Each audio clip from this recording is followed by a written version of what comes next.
d'être bien accueilli, et c'est pas le cas pour tous les pays. Il faut pas croire qu'on est bien accueilli partout. Et puis il me parle du Paraguay, il me dit: Ah, mais tu connais pas le Paraguay, ils offrent une carte de résident, tu vas là-bas, tu donnes ça comme document, tu payes, t'es résident. 2 € le repas, tous les matins à 11h30, je me fais livrer mes 2 repas de la journée. Voilà, je veux dire, si ça c'est pas incroyable, franchement. Je crois qu'il y a juste une fois quelqu'un qui est venu et qui m'a dit voilà, donne-moi de la thune. Alors pourtant, quand je suis à Asunción, je suis tous les jours dehors. Bonjour, bienvenue sur Résident Paraguay, c'est Sébastien et aujourd'hui on a Mathieu qui est avec nous, qui va rester avec nous là dans cette vidéo afin de parler un peu d'expatriation au Paraguay, un peu notre début à Asunción, comment on est arrivé au Paraguay, est-ce qu'on s'y sent bien, etc. Lui, Mathieu, ça fait maintenant plusieurs mois qu'il habite à Asunción. Donc on va pouvoir échanger comme ça à la cool un peu sur notre retour d'expérience par rapport à notre arrivée au Paraguay. C'est bon pour toi, Mathieu? Ouais, carrément. Bah, ouais, je pense, en fait, dans un premier temps, je pense qu'on peut. Bah, déjà, bonjour à tous. Voilà, dans un premier temps, je pense on peut dire un petit peu nos attentes qu'on avait avant de venir au Paraguay.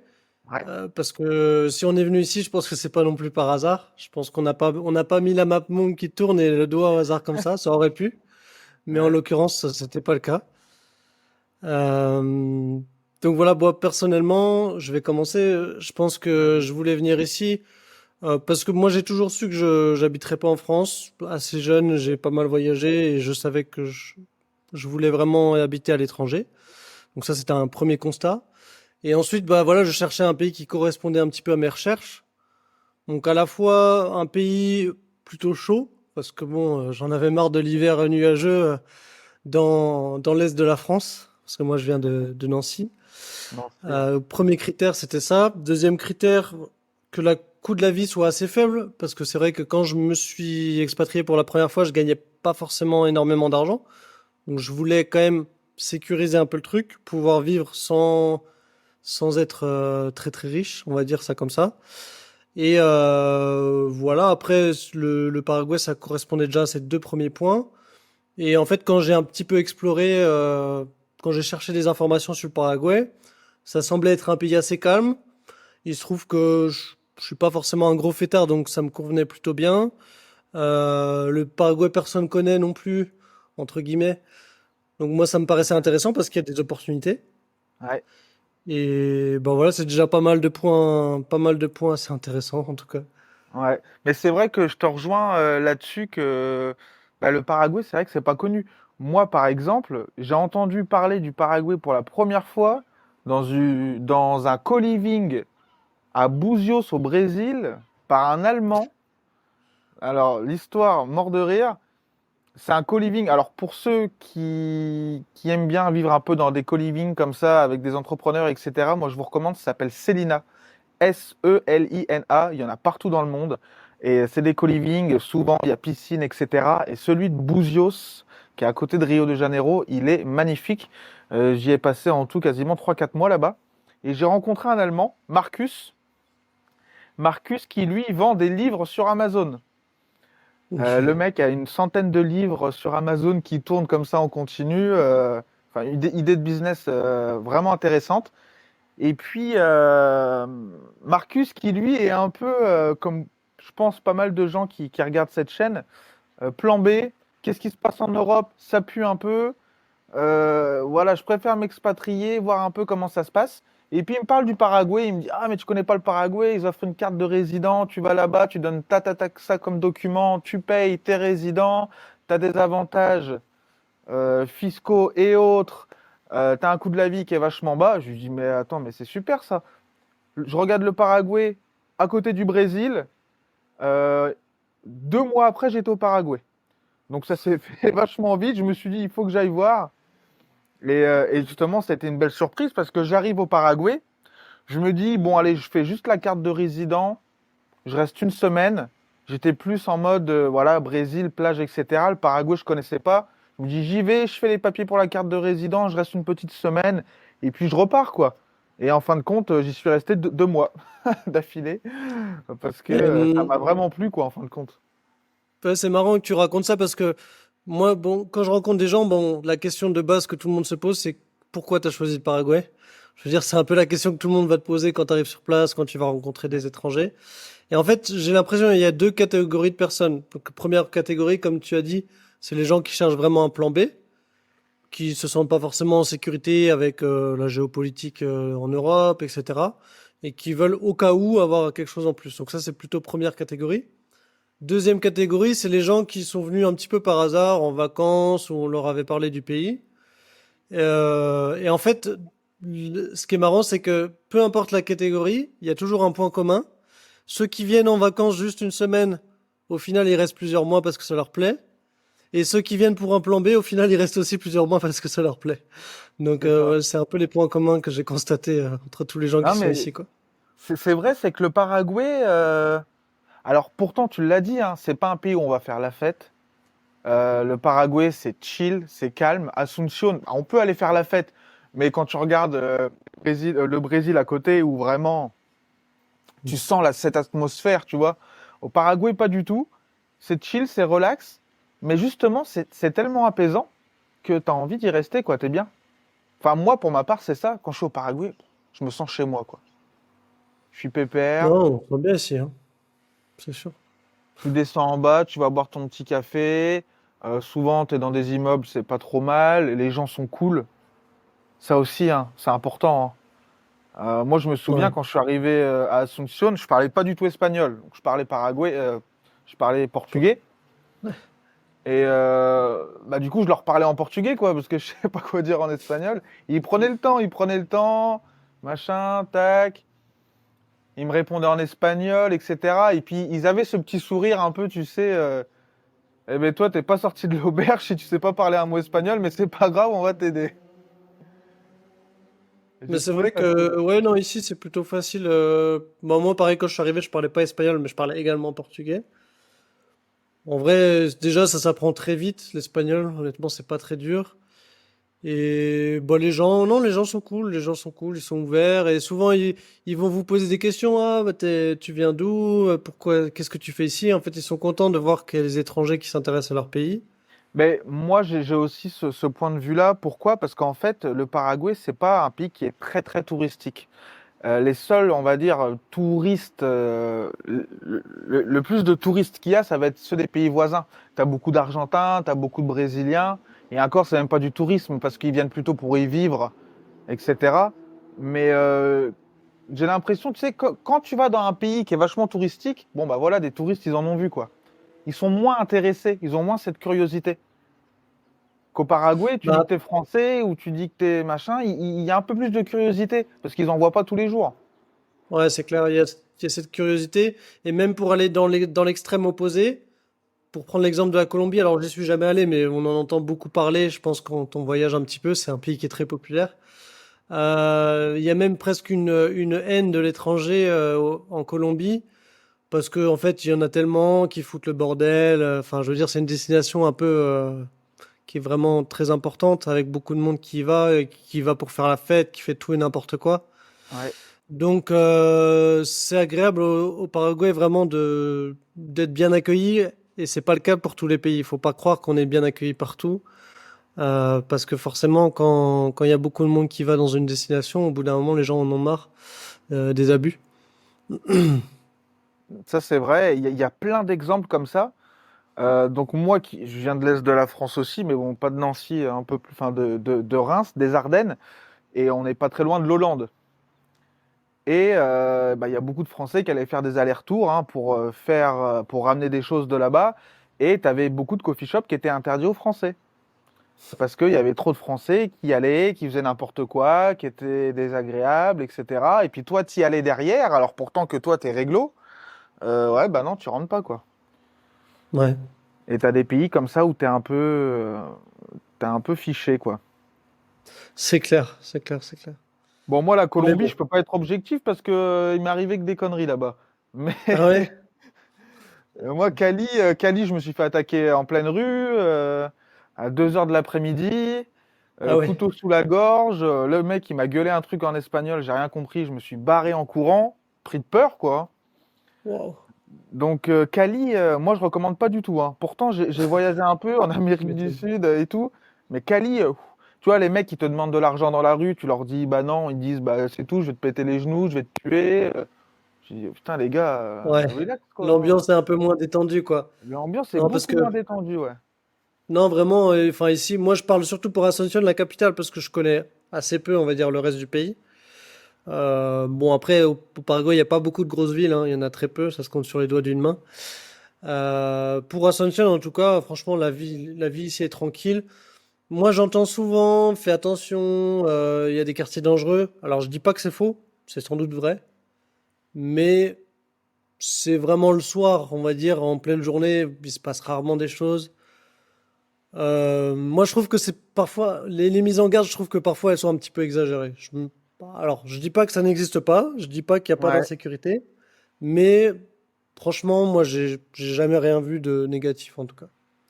Alors, ben, moi, pareil, pour l'instant, j'ai rien vu. Parce qu'il y a une chose aussi qui est différente au Paraguay, enfin à Asunción, qu'il faut souligner. Vous allez au Brésil, dans n'importe quelle ville, toute la journée, il y a des personnes qui vont vous demander de l'argent.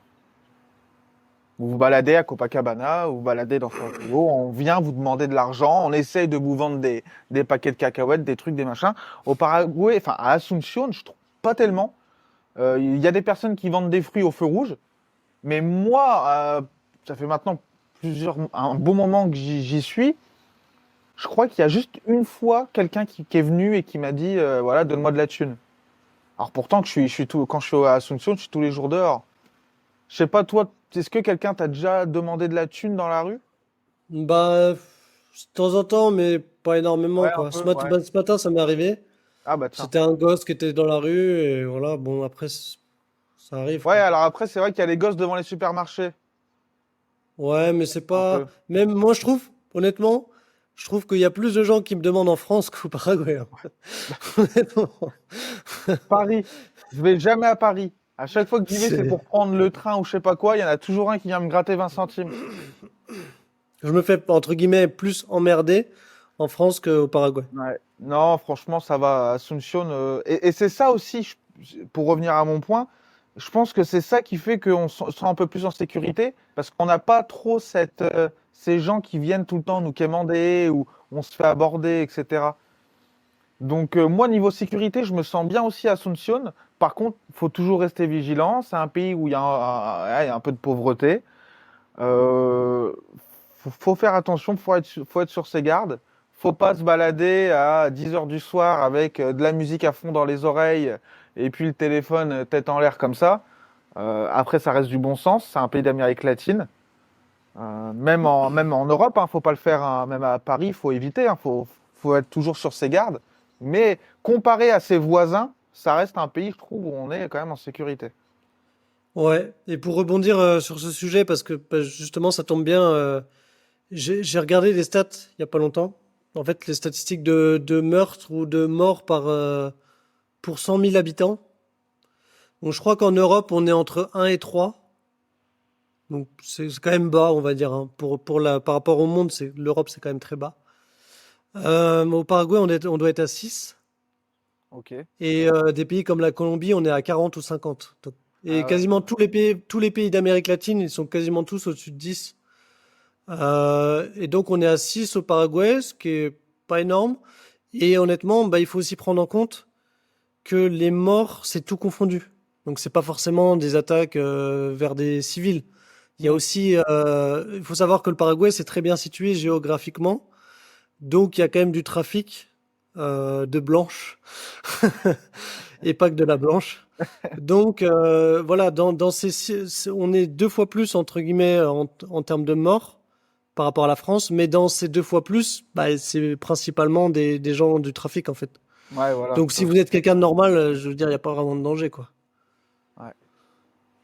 Non, À tout part à si vous fait. Puis traînez au après, mauvais endroit et que vous fréquentez les mauvaises personnes, mais ça, c'est partout dans le monde. voilà, ça reste partout dans le monde. Bon, il y a quand même des zones un peu de no-go, ils appellent ça, hein, des zones rouges, notamment près Ouais. du centre, où là, Ouais, oui, bien surtout le sûr, soir, en fait. Le soir, faut ouais, éviter de faut y traîner aller, quoi. dans le centre, quoi. Mais la journée, il n'y a pas trop, y a pas de souci, hein. C'est Ouais. tranquille. Non, par rapport à la sécurité, c'est vrai que c'est pas trop mal. Et toi, par exemple, justement, depuis que tu vis à Asunción, qu'est-ce que t'aimes bien faire? comment tu t'occupes? Bon, moi, je sors pas beaucoup, je suis un peu un casanier. J'aime bien rester à la maison et voilà. Mais en fait, ce qui est super sympa ici, c'est quand même déjà bah, tous les restaurants, les cafés. C'est vrai que déjà en France, j'aimais bien sortir quand même pour la bouffe, pour boire des coups. Mais c'est vrai que je regardais quand même le budget parce que ça va vite. À coût de 20 euros par sortie, c'est vrai que ça monte assez vite. Si t'en fais Ouais. deux trois dans la semaine, ça fait quand même un budget assez conséquent. Ici, franchement, je mange au resto quasiment 3 4 fois par semaine, même plus. Donc ouais, c'est vrai qu'ici pour sortir, bah déjà c'est pas du tout le même prix, c'est beaucoup plus accessible. Donc moi, ce que j'aime bien faire, ça va être surtout les activités, aller manger dehors, aller boire des coups. Euh, Franchement, Combien tu payes en moyenne mon un budget, resto? ça va dépendre. Tu vas trouver pour les restos à peu près classiques des plats à partir de 5 euros, je dirais. Après, si tu cherches vraiment des plats haut de gamme, tu peux monter dans les 10 15 euros. Il Ouais. y a quand même du choix, il y a quand même différentes gammes. Ouais. Mais entre 5 et 10 euros, grosso modo, dans un resto normal, qui est de bonne qualité, hein, franchement, de la bonne bouffe, 5 10 Ouais. euros sans problème. Ouais, c'est ça, ouais.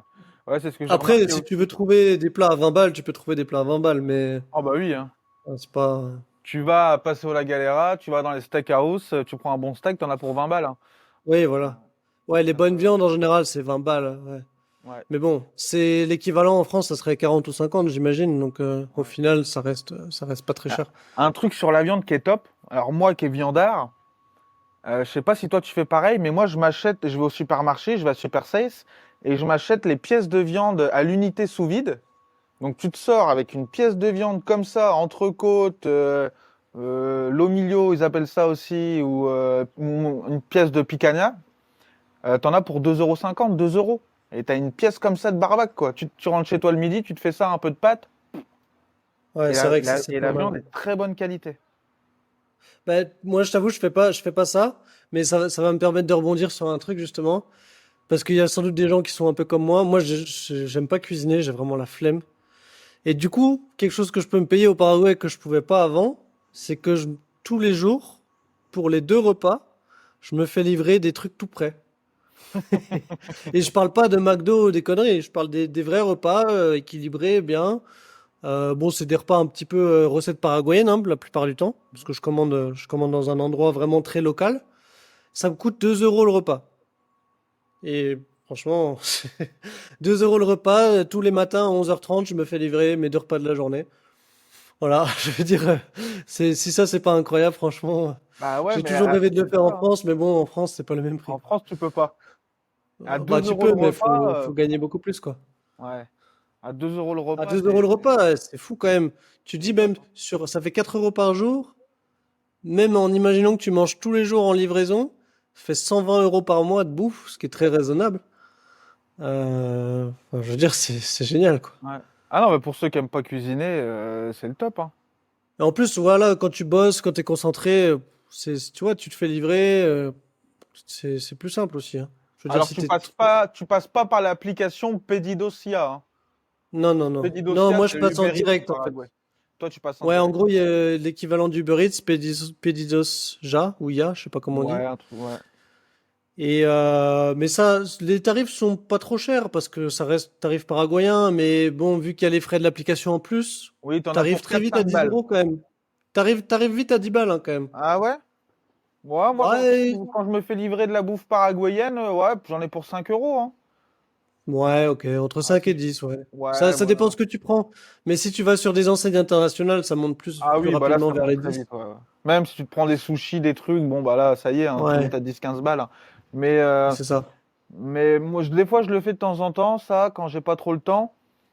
Et du coup, je me prends ouais, de la bouffe paraguayenne, quoi, hein. Et puis, ouais, pour 5 euros, généralement, j'en ai. Alors ça, c'est un truc qui est vachement différent aussi. C'est quand tu te fais livrer par Pedidocia, donc qui est le Uber Eats paraguayen, tu payes en cash. Donc le mec qui, parce que moi mes cartes, je sais pas pourquoi elles se mettent pas sur l'application Pedidocia. Ah ouais, Alors je ok. sais pas pourquoi, donc du coup je paye en cash. Alors c'est marrant, c'est que le mec arrive et toi tu payes en cash, boum, il sort sa caisse, il sort le portefeuille, tu payes, il te rend la monnaie. Alors je sais pas comment est l'organisation parce que du coup le mec a sa caisse, mais il livre pour plein de restaurants différents. Je sais pas trop comment il s'organise, Ouais. mais c'est assez différent. Et une fois justement, il m'est arrivé une connerie. Je commande et c'est au début que j'arrive au Paraguay et sans faire exprès, je vois que j'ai commandé en cash. Sauf qu'il est 10h30 du soir, que j'ai pas de cash, j'ai rien. Et le mec arrive et je descends, je dis je suis désolé, j'ai essayé de le contacter, de l'appeler pour lui dire de pas venir, d'annuler. Impossible. Il est arrivé. Je crois que j'avais même des euros, il me semble, et je lui ai proposé les euros. Enfin, je sais plus. Ça a fini, il est reparti avec la bouffe. Moi, j'ai pas bouffé. Putain. Ah ouais, le Ah ouais. bordel. Ouais, Ouais, ah ouais. ouais, ça Ouais, m'avait. ici, c'est vrai que, bah, à la fois, il y a beaucoup de cash, mais je trouve il y a aussi beaucoup d'endroits où tu peux payer en carte. C'est vraiment bien. Moi, c'était une de mes grosses surprises. Bon, voilà, c'est pas non plus un truc de fou, mais euh, j'avais été visiter des amis en Bulgarie. Et en fait, là-bas, tu peux payer que en cash. Genre, il y a personne qui prend la carte. Ouais, Enfin, c'est en tout chiant. cas, quand j'y suis allé il y a 3 ans, personne prenait la carte. Même à Sofia, la capitale, hein, je parle. Donc je m'attendais à ce que ça soit plus ou moins la même chose au Paraguay. En fait, non, ici, franchement, tu peux. Moi, honnêtement, j'ai des plafonds sur mes cartes et je galère tout le temps à retirer parce que j'ai qu'une seule carte. Je vous conseille d'en avoir plusieurs si vous venez, au cas où c'est toujours plus Très petit. important. Euh, donc moi, je galère tout le temps à avoir du cash et en fait, 95% de mes dépenses, c'est de la carte. Ça marche très bien, il y a jamais de problème. Donc Non, ça, ils c'est sont habillés.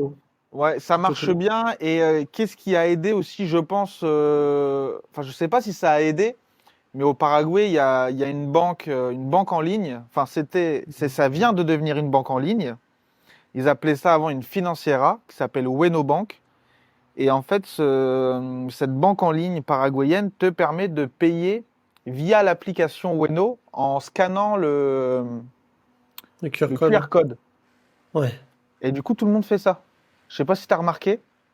Ouais, Et ouais, ouais. En parce que fait, même quand quand tu tu veux veux payer en payer, carte, tu vois, quand tu veux payer en carte en sans contact avec ton téléphone, tu dis non, non, je paye en carte sans contact, elle te met le QR code. Tu dis non, non, en carte sans bah contact. ouais, parce qu'en fait, il y a deux moyens de paiement sur le petit TPE. Ouais, C'est soit tu payes en carte, donc tu mets la carte sans contact, etc.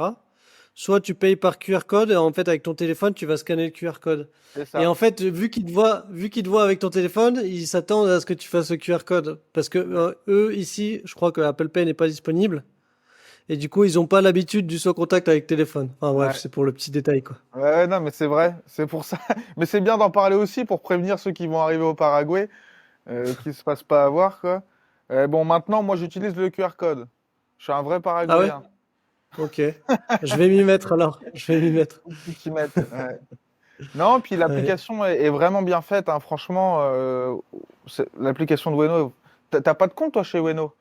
Non, parce que je vais en ouvrir un bientôt là. Fais-le. C'est Ouais, ouais, hyper ouais. simple. Franchement, c'est hyper simple. T'as du cashback. Oui, ça c'est super. Sur les cartes ici, il y a du cashback, mais Mais t'as énorme, un hein. bon cashback en plus, Énorme. hein. Ouais, c'est. Ah, c'est un truc de ouf. Ouais, ouais, t'as un gros En cashback. fait, il y a les cashbacks et après il y a des réductions selon les jours. Donc, par exemple, le supermarché, on va dire au hasard, supermarché Super 6. Si vous y allez le mardi, avec telle carte, vous avez 20% sur tous vos achats. 20%, c'est énorme. Ouais, C'est un truc de fou. ouais, ouais, non, c'est vrai que Moi, c'est par très exemple, là, je sympa. voulais acheter un parfum. Donc, voilà, les parfums, c'est le même prix qu'en Europe, à peu près, hein, parce que c'est que des trucs importés. Donc, c'est 80 euros à peu près pour 100 millilitres. Et j'ai trouvé une carte qui faisait 30% de réduc si j'y allais, genre un mercredi, un truc comme ça. C'est trop bien, quoi. Ouais, ça vaut le coup, là, Ouais, ça vaut grave le coup, hein. Ça va vite, hein. hein. Ouais. Non, c'est bien. Et en plus, pour continuer sur Ueno, putain, je fais la promotion, je vais leur demander un. Va falloir que je leur Un code demande un lien affilié, là. d'affiliation que je vais mettre dans C'est la clair. description. Et tu peux aussi payer tes factures. Tu peux payer tes Ah oui, c'est factures, vrai, ça. tu peux payer Ouais. tes impôts. Moi, je paye mes impôts au Paraguay via c'est l'application tous les mois. Donc, c'est vachement pratique, quoi. Ouais, ça, en fait, pour payer les factures, en fait, au début, quand vous arrivez, c'est un petit peu chiant. Parce que, bon, moi, je vous parle de mon expérience. En fait, vous êtes obligé d'aller vous déplacer dans un endroit qui va collecter l'argent. Donc, par exemple, ça s'appelle Akipago ou l'autre, je sais plus comment il s'appelle. Il y en a deux principaux. Donc, Akipago, par exemple. Et donc, vous devez, à chaque coup, tous les mois, vous devez vous déplacer. Vous devez payer en espèces. C'est un peu chiant. Pour Moi, à ceux chaque qui coup, prennent j'oubliais d'y aller. pour ceux qui louent un appartement sur le long terme où ils payent leurs factures d'électricité et d'eau. Oui, voilà. Si vous êtes en Classique. Airbnb, bon, vous n'avez pas les factures. Donc c'est plus simple. Donc moi, ça m'embêtait un peu parce que j'oubliais tout le temps d'y aller et à chaque coup, je me faisais couper mon internet, couper. C'était un peu chiant. Le Et, bordel. euh, et en fait, une fois que vous avez un compte sur place, c'est plus simple parce que comme a dit Seb, vous pouvez tout payer depuis le compte. Donc ça marche avec Weno, ça marche également avec les autres banques. Ouais. Donc ça, c'est cool. Non, c'est vrai que c'est sympa, ouais. C'est cool. Bon, ben, on a parlé déjà pas mal de choses là Ouais, pas mal. pour le Paraguay, l'arrivée, etc. On va pas parler de tout dans cette vidéo, on en fera d'autres. Si ça vous plaît, ce genre de format, où voilà, bon là, je parle avec Matt, je parlerai, pourquoi pas, avec d'autres personnes qui habitent au Paraguay, d'autres francophones, histoire de qui nous partagent leur retour, pourquoi ils sont au Paraguay, comment, etc. Si ça vous intéresse tout ça, n'hésitez pas à le dire en commentaire, mettre un petit j'aime, vous abonner à la chaîne YouTube. Et puis même toi, hein, Matt, si ça t'a plu cette petite conversation, on en refera d'autres dans le futur, hein. Ah bah ouais, bah carrément. Bah carrément, c'est bien parce que bah nous on raconte un peu notre vie, donc c'est à la cool. Et en même temps, ça peut servir à tous les gens qui nous regardent, Ouais, qui ouais. souhaitent, qui envisagent le Paraguay ou qui savent déjà, qui veulent venir. Exactement. De toute façon, il y a tout ce qu'il faut dans la description. Vous avez accès à une vidéo qui explique les avantages et la procédure pour obtenir une carte de résident au Paraguay. Et vous avez aussi des liens qui redirigent vers des formations et vers notre service d'obtention de carte. Donc il y a tout ce qu'il faut. Vous pouvez même réserver un appel gratuitement si vous avez des questions un peu spécifiques. Donc voilà. Bon bah écoute, on est tout bon, Matt? On est bon, on est bon. Bon bah à la prochaine du coup. Allez, à la prochaine. Ciao. Ciao.